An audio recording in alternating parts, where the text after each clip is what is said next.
the Wall Street Journal's chief economics correspondent, John Hilsenrath in D.C. this morning. Also with us, Haverford Trust chief investment officer, Hank Smith. Good to see you, gentlemen. Thanks so much for joining us. Hey, Maria. Let me kick it off with the durable goods orders coming out this morning, down 5.1% in December.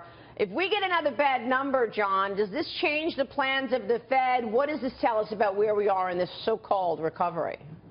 Well, you know, the Fed has a meeting coming up in 3 weeks. It's highly unlikely that they're going to raise interest rates. You know, their plans have been changing. They came in at the start of the year thinking that they'd raise rates 4 times this year, which would have meant moving again in March. But with the market so choppy and the data really choppy, too, they're in a wait-and-see mode. And you're hearing more and more regional Fed bank presidents talking that way lately. Hank Smith, the other major issue is the price of oil, where we are right now. We know what J.P. Morgan said earlier this week, that they're going to have $1.5 billion in reserves if oil is at 25 for 18 months. They're setting aside $600 million for the energy losses and mining and metals losses. Does this get worse for the banking sector? Maybe at the margin, but I don't think there's any comparison to the 08-09 financial crisis that involved the mortgage industry.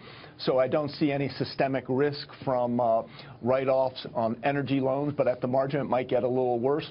But I think we tend to forget that lower oil prices, lower gasoline prices, heating oil is good for the majority of the economy, and it's good for the developed world. Yeah, we've been waiting to see that sort of manifest. We haven't seen it yet, though, Anastasia, in a big way. No, we haven't seen it in a big way. We've seen it in pockets, but the issue that we're running into right now is that this dislocation, this major dislocation in oil, is a lot worse for the industrial sector than the big benefit that you get in the consumer sector. And there's a few things I wanted to comment on here, and one is that we are seeing some question marks about the demand for gasoline and distillate inventories. So, for example, I know this is a seasonal issue, but both of those inventories have been climbing, and one of the reasons why is while the U.S. consumers are out there driving their cars and SUVs, the on-highway vehicles are not necessarily, and that has everything to do with the manufacturing slowdown.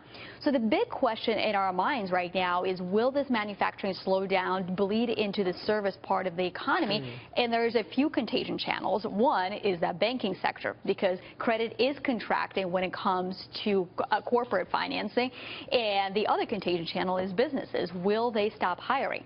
Now, we didn't see that. We didn't see that in the services PMI yesterday, but this is something that we're watching very closely. Yeah, I mean, the implications to banks is real significant. Jerry, how do you see it? I was talking to some traders last night, actually, and they were telling me that there's not a lot of support. I mean, many of the large PMs, portfolio managers, have bought banks. They're holding banks. They've gone down in value. They're not going to be there to buy them. They already own them. And you're just seeing increased worries that, in fact, the lending story gets worse because of energy.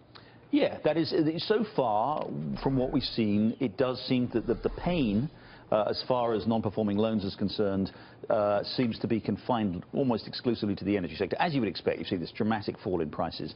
You haven't seen that spread. In fact, you've seen some of the major banks announcing their results in the last month, actually taking down some of their loan loss provisions outside the energy sector. So we know how serious the pain has been in the energy sector. Right. We haven't seen it spread.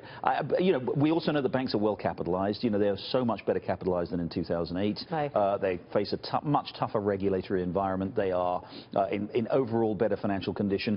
Some big questions about European banks and about people pulling out of European banks, and some of the bonds that some of the European banks have issued, particularly these so-called COCOs, which are starting to raise some concerns. So the European banks, I think, are a different picture. American banks are still well capitalized, relatively low non-performing loans relative to their total assets. They are actually they seem in pretty stable shape. So that's Maria, if I could throw one other point in there. Yeah. The U.S. banks are lending. There's a lot of talk and worry about banks right now, but if you look at loan volumes, consumer loans, commercial and industrial loans, they're actually holding up pretty well. In fact, they're doing about as well as they have in this entire expansion. So, I think what we've seen with all this market turbulence is we've seen concentrations of problems. We've seen volatility in stock markets. We've seen the cost for junk bonds going up. but we're not seeing it concentrated at the core of the financial system, which is our banking system. Yeah, Dakin, you wanted to jump in. I was just going to say, and this is right in John Hilsenrath's wheelhouse, if you have the Fed that keeps rates right where they are and doesn't do anything, that's really hard on the banks and maybe harder than some of the oil and energy loan exposure, John. But this comes back to the point that I was making. One of the effects of these very low rates is that it forces banks to go out and look for higher margin loans, which is consumer loans and commercial industrial loans. And we're actually seeing that. We're seeing evidence of that happening. As long as they're not garbage, right?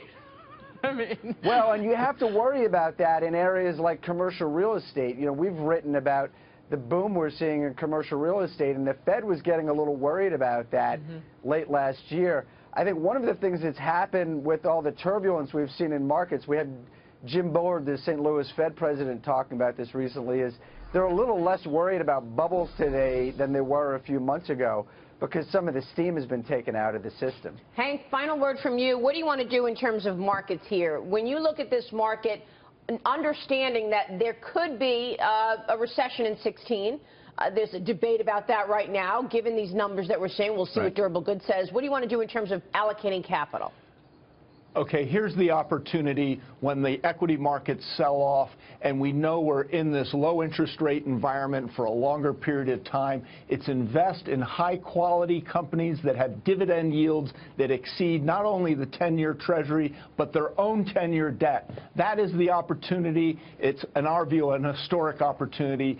And you can have a diversified portfolio. You just don't have to be in utilities and telecommunications. You can be in every single sector. There are plenty of 3-4% juicy dividends, and you're going to get growth in income, which you do not get in the bond market. And by the way, do you think we will see a recession this year? We do not. We think it would be highly unusual to see a recession with declining oil. That would be a first. And we don't see a global recession without the U.S. going into a recession. The U.S. has always led the globe into a recession, and we don't see that this time. All right, we'll leave it there. John Hilsenrath, Hank Smith, good to see you, gentlemen. Thanks so much.